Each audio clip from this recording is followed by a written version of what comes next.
Помогни ми да си тръгна, да те намразя, да те изтрия. С тези две ръце направо да те изхвърля, да те убия. Да те обидя, даже няма грам, и плюл върху себе си сам. Помогни ми да си тръгна, да те намразя, да те изтрия. Ей, бат, момо, ще ми намериш циганче. Дай, как ще намеря двама даже. Ма ще му дават ли общински поръчки? Знам един, ама е гей връзки. Търси си алфа мъжкарче. Тоест някой ден го знае цяло парче. Искам някой, дето лукса го излъчва. Знам едно допе, спира присъда, зръчна. Роди се наш герой, позната обстановка. Покрай дилъри, кръци и над феновете насовка. Но различен бе той и високо се целеше. Мечтаеше за място в Дондуков, а не е в Белене. Че трябвало да учи и години симулира, но реалните врътки от тати се да разбира. Стария комсомолец му показа на практика как по вечери се решава съдбата в България. Минаха години и Лев не успя да види, затова влезна на локално да прасне поне субсидии. Ся силно образован, орел наш общински, закусва на Босфора и вечеря в Кемпински. Да бях и аз някой Лев пъкнал в пас, а не да се разхожда с моята цъпнала язва. От глад дебелеем и на чест живеем, вместо поръчка да вземем и рязко да забогатеем. Момо, ще ми намериш циганче.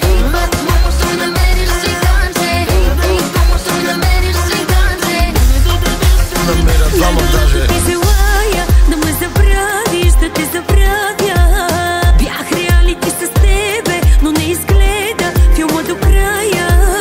Да те обидя, даже няма грам, и плюл върху себе си сам. Най-доброто ти желая да ме забравиш, да те забравя. Ей, бат, момо, ще ми намериш циганче. Момо, ще ми намериш циганче. Момо, ще ми намериш циганче. Дай, как ще намеря двама даже. Момо, ще ми намериш циганче.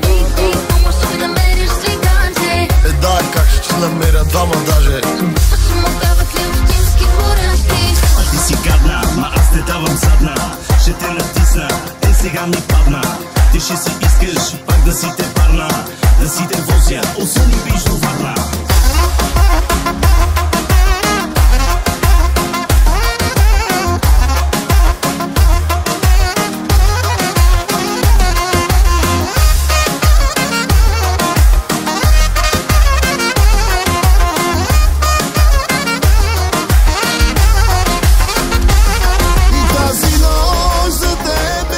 Ще пия и водките спря да ги броя.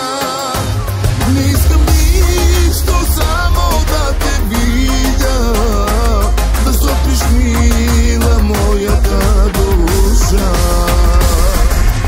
Ей, бат, момо, ще ми намериш